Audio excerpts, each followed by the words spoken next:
Saudara-saudara, perbandingan antara Kristen dan Islam selama ini saya mempelajari dan saya teliti dengan baik sekali, jauh antara langit dan bumi. Islam mengajarkan kekerasan, boleh membunuh manusia lain karena perbedaan keyakinan, dan satu-satunya agama di dunia ini yang boleh berperang hanya Islam. Waqtuluhum haitsu taqiftumuhum wakhrujuhum min haitsu akhrajakum. Bunuhlah mereka di mana saja kamu jumpai mereka. Di ayat yang lain, surat At-Taubah ayat 29, qatilul ladzina la yu'minuna billahi wa bil yaumil akhir. Bunuhlah mereka yang tidak beriman kepada Allah dan Rasul. Mereka tidak beriman kepada hari kemudian. Mereka tidak beragama dengan agama Islam, tidak mengharamkan apa yang diharamkan oleh Allah dan Rasul, yaitu mereka yang diberi Alkitab. Ayat ini jelas sekali menyuruh membunuh manusia yang telah diberi Alkitab, yaitu orang Yahudi dan orang Kristen. Maka itu sebabnya di negara-negara mayoritas Muslim, gereja saja susah dibangun. Kenapa? Karena ajaran yang begitu mengerikan. Tidak ada. Sementara Yesus mengajarkan begini, Matius 5 ayat 44, kasihilah musuhmu dan berdoalah untuk orang yang menganiaya kamu. Di satu sisi boleh membunuh manusia lain karena perbedaan keyakinan, tetapi Yesus mengajarkan kasihlah musuhmu dan berdoalah untuk orang yang menganiaya kamu. Ini luar biasa, saudara-saudara. Di sana banyak orang susah untuk membangun gereja, tetapi di tempat lain orang boleh melakukan apa saja, maksiat dan sebagainya. Maksiat diberi, tetapi orang beribadah kepada Tuhan dilarang. Itu perbedaan-perbedaan. Apalagi di dalam Alkitab dengan Al-Quran itu beda jauh sekali. Misalnya, Ibu Yesus Kristus dalam Al-Quran itu adalah Maryam, saudara Harun, kakaknya Musa. Bagaimana mungkin Al-Quran mengatakan seperti itu? Tidak ada cerita di dalam Alkitab bahwa Maryam, ibu Yesus adalah saudara Harun, anak dari turunan Imron. Tidak ada. Maryam tidak punya saudara laki-laki. Tidak ada. Inilah sebabnya saya katakan bahwa Al-Quran ini bukan firman Tuhan. Bukan firman Tuhan. Jadi karangan dari Nabi Muhammad. Belum lagi kalau kita memperhatikan ayat-ayat yang berkaitan dengan perkawinan Nabi.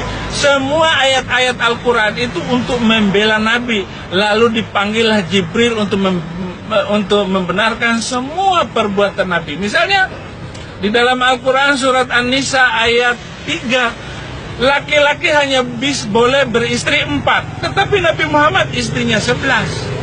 Istrinya 11 yang diakui oleh orang Islam. Yang saya baca dalam kitab Al-Halabiyah, itu istrinya 23 orang. Jadi beda jauh semuanya ini. Nah, kalau ayat-ayat itu semuanya membenarkan perbuatan Nabi. Bagaimana Nabi menikah dengan Zainab binti Jahsy, menantunya sendiri, yaitu istri dari Zaid bin Harithah. Zaid bin Harithah, dia menikah dengan menantunya itu tanpa masa idah. Jadi tidak ada idah. Begitu diceraikan langsung menikah. Dalam ajaran Islam, laki-laki yang mengawini istri seseorang itu ada arba'a ruku, arba'a quru, 4 kali haid. Tetapi tanpa haid, itu dilewati semua, dilanggar semua. Muhammad menikah juga pada bulan haji, padahal dilarang menikah pada bulan haji. Larangan keras, tidak sah haji seseorang kalau melakukan perkawinan, menikah pada bulan haji. Tapi semuanya dilanggar apa yang diajarkannya. Nabi Muhammad tidur dengan Maria Kibti, menikah dengan Maria Kibti. Tetapi apa yang terjadi? Istrinya Hafsah marah karena ditiduri. Akhirnya turun ayat surat ke-66 ayat 1. Hai Nabi, kenapa kamu mengharamkan apa yang dihalalkan oleh Allah bagimu? kamu hanya sekedar mencari kesenangan hati istri-istrimu, padahal Allah lah yang lebih kamu taati, lebih kamu hormati. Jadi ayat ini membolehkan menikah dengan budak, bukan menikah, tidur dengan budak. Maka TKW yang dikirim ke Arab Saudi itu banyak yang hamil. Bulan ini sudah ada 234 TKW sedang menanti hukuman pancung. Kenapa? Karena dia membunuh tuannya. Nah, tuannya itu sebenarnya tidak salah. Karena tidur dengan pembantu itu dibolehkan dalam Al-Quran, bukan 1-2 ayat. Artinya hukum yang dibuat di dalam Alkitab, tidak boleh tidur dengan pembantu, tidak boleh nikah dengan pembantu, harus menghormati yang namanya budak. Tetapi oleh Al-Quran dihalalkan dan dibolehkan. Ini bagaimana, saudara? Bagaimana ajaran semacam itu? Itu sebabnya saya pindah dari ajaran yang nggak jelas itu. Saya meninggalkan Islam itu sendiri yang sudah membesarkan 41 tahun. Saya percaya kepada Al-Quran dan kitab suci itu. Dan saya percaya, bahkan anak saya 3 orang itu saya kasih nama Fikri Khomeini, Saddam Hussein, Muammar Gaddafi. Kenapa? Karena begitu hebatnya iman saya kepada Islam, begitu fanatiknya saya menjadi orang Islam pada waktu itu. Nah, tapi sekarang bubar karena saya telah melakukan perbandingan antara Alkitab dengan Al-Quran.